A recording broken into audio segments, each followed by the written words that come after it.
What's going on, guys? Jordan and Michelle here for Universal. Today we're going to go over some cues for the deadlift as it pertains to initiating the movement in the sport of powerlifting.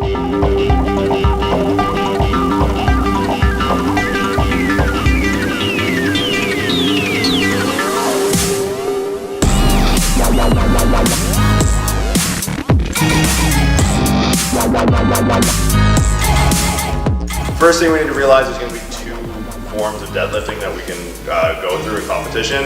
One is going to be sumo, one is going to be conventional. For the sake of today, we're going to go through conventional. Not better or worse, it's just whatever you prefer. I prefer to pull conventional. So conventional is basically going to be your hands are going to be outside your knees. Sumo is going to be your hands are inside your knees. So when you approach the bar, I like to go kind of feet shoulder width apart. Big thing is lining your body up to the bar itself. So use the knurling on the bar to line up kind of your shin position. And then when you find like a uniform position on either side, then it's about your body's position in front of the bar. So if I'm standing too far back, it's going to be inefficient. If I'm standing too far forward, also inefficient. So the idea is to balance the combined center of gravity of you and the bar right over the midfoot. So I kind of start, if I'm looking straight down, kind of bird's eye view, just over kind of the middle to end row of laces on my shoes. Then from here, it's all about transferring tension from the feet into the bar. So what I like to do is stretch the hamstrings out first. So we kind of drive the hips back in the setup. Now I'm gonna perform this with an over-under grip. It's gonna be what's gonna allow me to lift the most weight when I'm hitting my 1 rep maxes in competition. You can go over, hook grip, whatever you prefer. In this hamstring tense position, what I like to do is trade off hamstring tension for lat tension. So as we drop the hips, bring the knees over the bar to straighten out the lower back.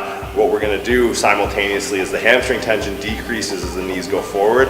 The lat tension and the intention of our shoulders going into extension is gonna increase to help match that tension we're losing from the hamstrings.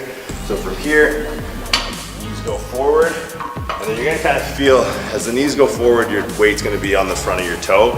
You're gonna feel as you rock back, the weight sort of evenly distribute over that midfoot. When you hit that midfoot position and everything kind of levels out on a flat foot, that's when you're gonna initiate that leg drive into the upper back. So one more time, tension on the hamstrings. Kind of pack the lats and drop underneath, and we sit in this midfoot position, and we're just gonna leg drive into the upper back. Now we're gonna try and keep the lats tight the entire time. Just like we talked about in the squatting video, if there's any horizontal movement of the bar, it's gonna be inefficient and potentially dangerous. So we're thinking of pulling the bar into us the entire time, keeping that center of gravity well within our base support. So in deadlift, you're really just gonna get platform ready.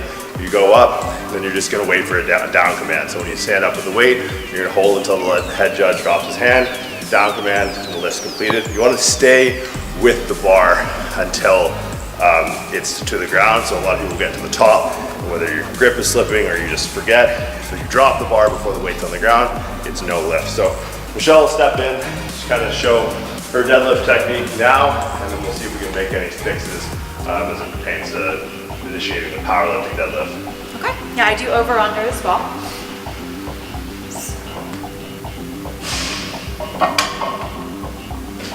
So you notice Michelle sits down a decent amount, like her hips drop pretty low.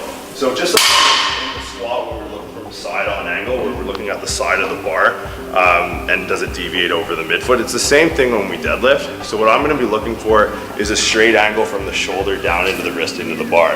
So when you sit down lower, you're gonna create a moment of flexion in the shoulder that's gonna have to be overcome at some point as you complete the lift. So making sure as you drop those hips back, hacking that shoulder with the lats to keep the elbow in line with the wrist and shoulder. Okay. So go ahead again, step in. I want you to walk a little bit further. Closer. Closer, yeah. Good. Good. Now tension the hamstrings, hips back, just to get down to the bar.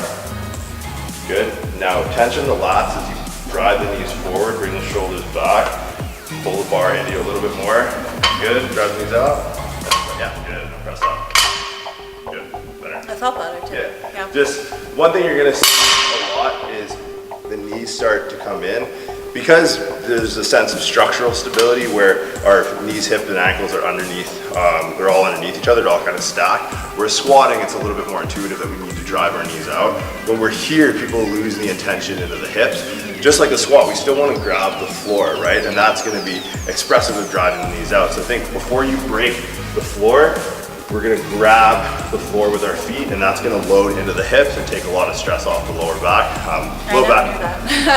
Low back injuries are going to be a limiting factor in deadlifting. A lot of people avoid the movement because it's potentially harmful to the lower back. But if we can keep all the tension in the hips, keep our femurs in a position to express that strength into the floor, we'll keep a lot of tension off the lower back. So as you kind of settle in and drive those knees forward, kind of expressing the knees going out through like abduction and external rotation, grabbing the floor with your feet will keep the tension into the hips. Awesome. So there's a quick instruction on how to go through the conventional deadlift for powerlifting. Some common mistakes you'll see and things to kind of avoid, cues to help generate more force and keep you away from injury as you look to progress strength. Make sure to reference our other 2 instructional videos on the squat and the bench press. If you have any comments, questions, you can leave them in the comment section below.